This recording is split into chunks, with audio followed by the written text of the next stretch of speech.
And so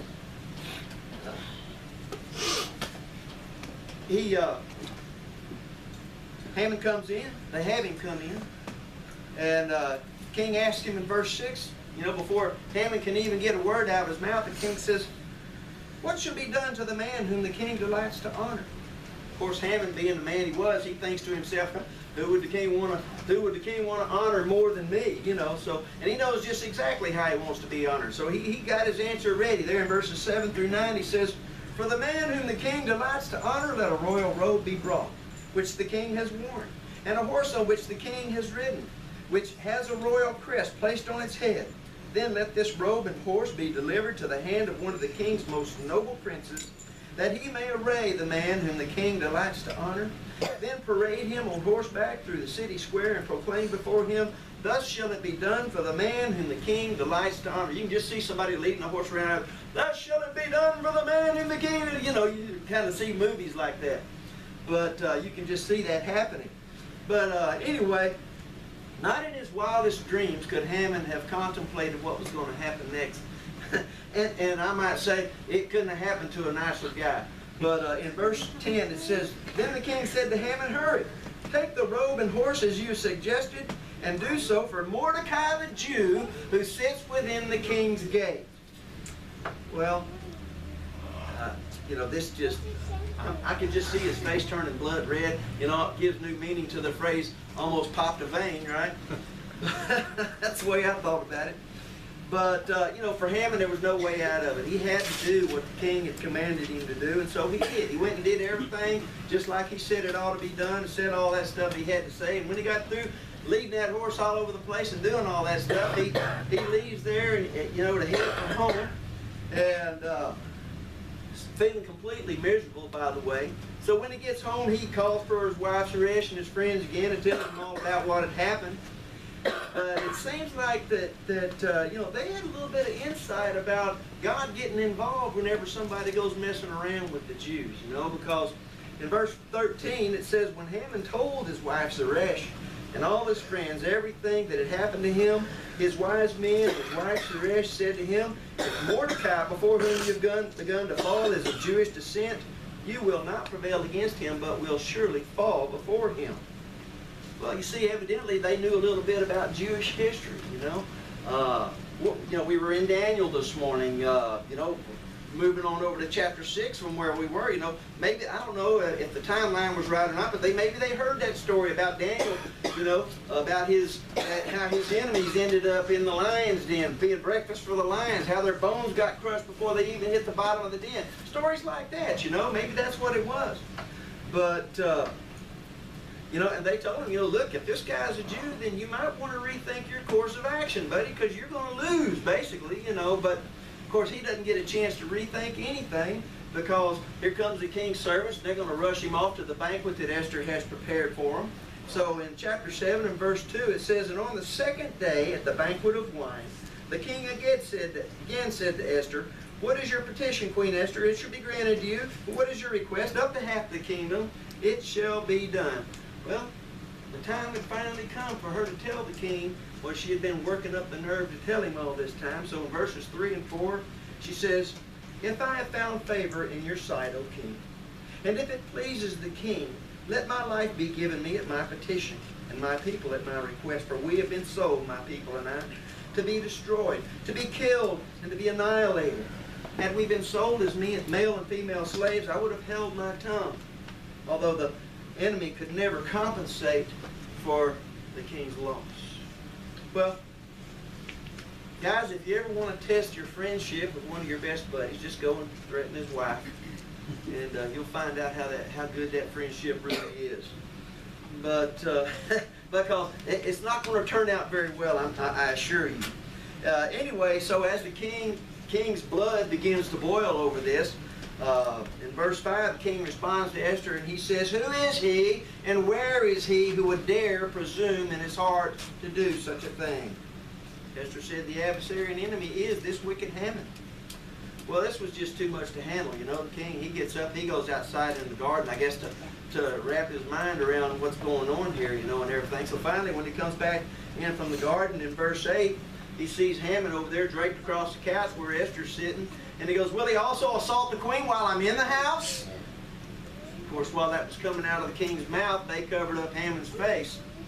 And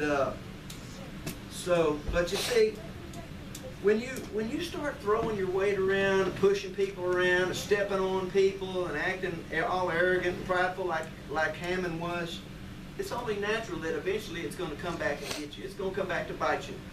And Haman was no exception, of course. Because, well, you know what? Right there in the king's palace, there was one of the eunuchs, a man named Harbona. Harbona, evidently, he must have pushed Harbona around at some time or another, because Harbona evidently didn't care too much for him. Harbona, he jumps at the chance to take part in Haman's demise. In verses 9 and 10, Harbona speaks up and he says, look, the gallows 50 cubits high, which Haman made for Mordecai, who spoke on the king's behalf, is standing at the house of Haman. The king said, hang him on it. They hung Haman on the gallows that he had prepared for Mordecai, and then the king's wrath subsided, okay? Well, I hate to say this and be right about it, but we got a lot of people in this world today who are just like this guy.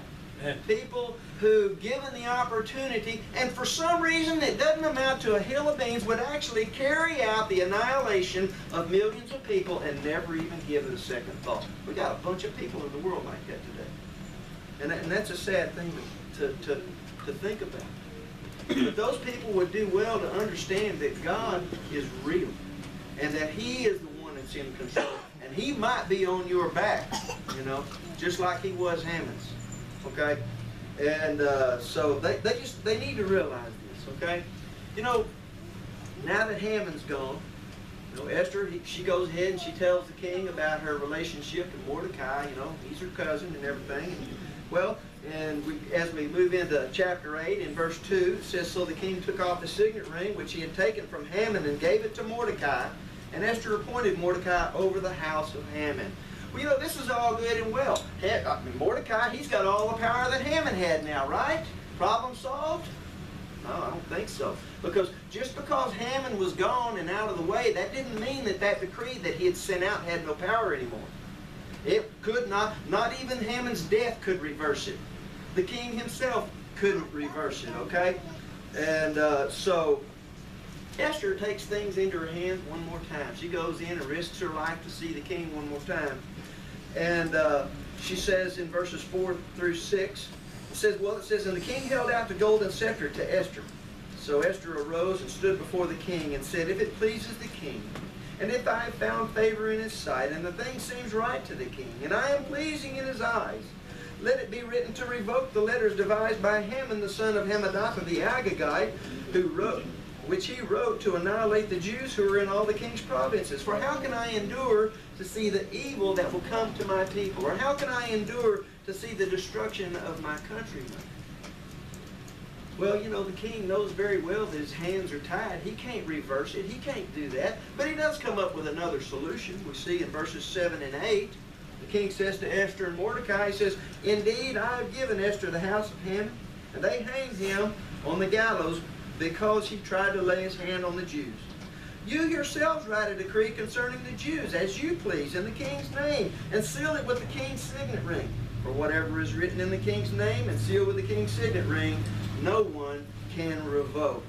Well, just like Haman did, Mordecai, he draws up another decree. I'm sure he had to do a little bit of thinking to figure out, how am I going to write this in a way that it's going to do some good? And so when he finally figures it out, he writes up this new decree. It's written out in all the different languages of the 127 provinces, and it's sent out to every province, okay?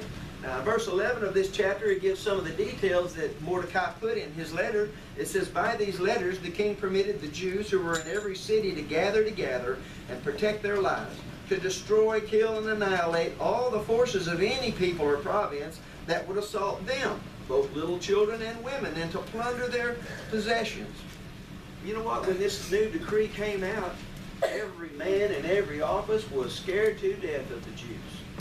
Okay? They're scared to death of them. Because, you see, their queen, whom the king dearly loved, obviously, she was a Jew. Okay? And so overnight, the Jews have gone from being like the red-headed stepkids of the land to being a people of the highest status, okay? And when that 13th day of the 12th month finally rolled around, anybody who tried to come up against the Jews were themselves killed. And so that day, the Jews were delivered from annihilation, okay? You know, we've gone through quite a bit of this story in quite a bit of detail. And I hope that you were able to at least see some of God's providence at work in this story. But just in case you missed it, we're going to kind of go back very quickly, go over the chain of events, once again, that brought this story to a happy ending.